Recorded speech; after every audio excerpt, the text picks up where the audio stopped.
Welcome everybody to another Venari Podcast. Very pleased and excited to welcome our guest today. We're talking about a very important subject. Today we have Jo from WiHTL. Welcome, Jo. Thank you, James. Do you want to give a bit of an introduction to WiHTL and what you guys are about? Sure, absolutely. So WiHTL is Women in Hospitality, Travel and Leisure, and we are an organisation that aims to increase representation at leadership level for women and ethnic minorities across the sector. And we have a mission to positively impact 5 million people globally by 2025. Fantastic. Why don't you tell the audience why you guys exist? Where did this all start? What's the history? Sure. So our chair and founder is a lady called Taya Kolayani, who really has a passion for the industry, but also has a passion for diversity and inclusion, particularly for gender. Taya, throughout her career, was very frustrated at being the only woman in many situations and circumstances around a table. And that has been through her career in terms of being a lawyer, a corporate lawyer, coming through to her executive career in HR, and then finally, in her non-executive career. And both Taya and I are hugely passionate about, as one person elevates, they bring the ladder with them. When you are able to bring your whole self to work, when you are able to really be given a fair opportunity, whoever you are, when you have the opportunity to thrive and reach your potential, which is what we're absolutely passionate about at WiHTL, it's good for the person, it's good for the organisation, it's good for the industry. I think what resonated most when I spoke to Taya for the first time was she understands that companies can and often do say they want to address this, but it's not lip service, it's not a hollow promise, I don't think, but they don't have the capability, they don't actually understand what needs to be done. If you were to ask a CEO or HR director in most companies across our industry, I think they would have the right ambitions. They would want to be addressing these issues, but it falls down the list of priorities, or they just simply don't have the capability to do it. And you guys all have a product, if you like, that's going to help actually get these companies moving in the right direction. And if we get momentum as an industry, that's when we start to see the change. Yeah, so for me, I think Taya's passion is very obvious about it, but I think she's got a very realistic approach. And I think that's what got us really excited. We want to help you guys raise your awareness. We want to help people understand where they can come for help. And with a truly global industry, that is a very difficult challenge for you guys. It's not easy for companies all over the world to know where to come and seek help. And I think the pragmatism is at our core. We come from the industry. The things we do is for the industry, and we understand the realities of it. We understand the teams, we understand the challenges. Back to your point, and what works, because it's not like financial services that can wave a magic wand and have lots of budget. It's that's just not the reality of what we do. So that's why bringing the companies together, and so we create a safe space for that conversation, but we also borrow with pride. If a business is doing it well, let's share it. Let's let's bring all the resources, let's bring all the best practice, and then we tend to be a conduit to that. We advocate, we don't name and shame, we advocate, we promote positive action. How do you get the sort of influential males involved in this? Like, what is the message to them?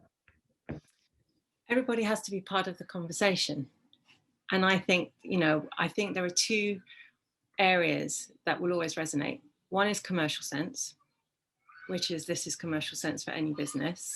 Yeah. But secondly, I think there is the simplistically, it's the right thing to do. Mm-hmm. So there is no business that works in a silo. You are part of a community. You are part of an industry.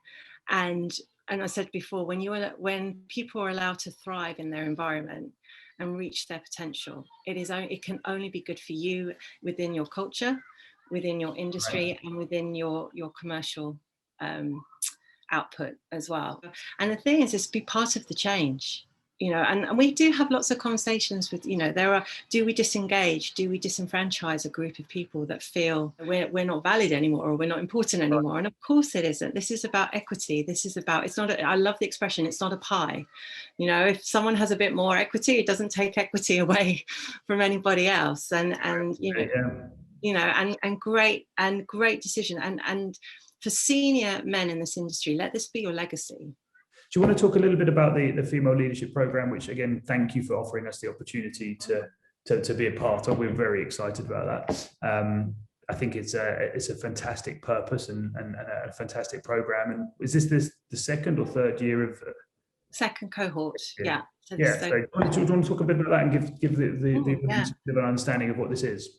Absolutely. So it's a program designed for high potential female leaders, as it says in the title, that are really 3 to 5 years away from the C-suite.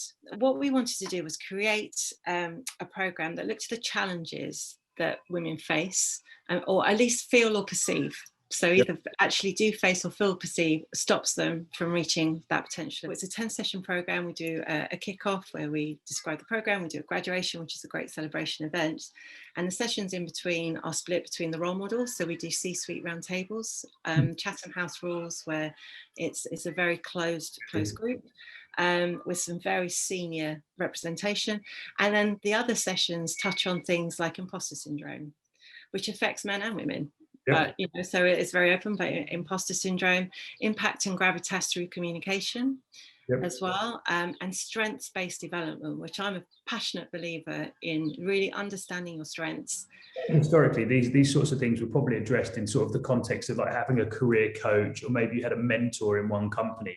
And I think what's really exciting about this is that you are bringing together an extremely eclectic bunch of people to learn from a lot of people who've experienced and gone through that journey, and can share their learnings. That's the bit that got us really, of the belief that this was a program that's doing something slightly different. Because I think historically it's been companies doing it themselves. There's been nowhere to go and learn this. There's been no conduit to sharing experience. I love the fact that when this is finished, that people don't walk away. That's not the last touch point they have with you guys, right? They have an alumni, similar to that maybe of a business school or something, where they can rely on. And if you think about how the business schools have sort of formed these alumni where people almost follow each other through their careers, and become sort of those confidants to each other. This is exactly what you've got, right? I mean, your year one cohort presumably are still engaging with each other very regularly. They are. And I think the feedback that we got from that cohort was the program touched parts they didn't expect. Really? Emotions and self-reflection. But yeah, how do people get involved in this? Either the individual or the company? So really, it's for our members. So companies are members, in terms of it's included in their membership to have 2 places on the program. So they can nominate 2 of their staff, right, to be part of it. Exactly. And we have taken individuals in the past, and we've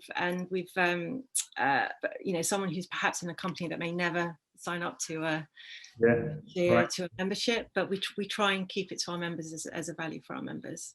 But if you've got an individual who is eager to sort of embark on one of the programs, they can go and lobby this to their employer, and you can obviously help them with that, right? You can help them understand exactly why they would want to do that. Yeah. And it's only just one part of what we do. So the program is massively powerful, and it's, and it has such an impact. But when companies become members, they get access to absolutely everything that we do as well. So it's, it isn't just the program if they become members, but particularly we say that it's two spaces per participant, and we were oversubscribed this year. So we've tried to accommodate as many as we can. And on this cohort, James, just like, we've got, over 60 participants from over 35 companies. Well, look, thank you so much. Really appreciate the insights today, and very much looking forward to continuing to be a partner to you guys and helping in any ways we can, and very much being a partner to the leadership program this time around as well, which I'm very excited to be one of the to be our first year supporting you, right? So I'm looking forward to learning. I'm selfishly looking forward to joining on a couple of the sessions and really and really learning myself as well, because this is an industry I'm passionate about, and I thank you for all the work you guys are doing and continuing to raise this important issue. Thank you, James. It's been an absolute pleasure. It's great to have you helping us with the program. Thank you.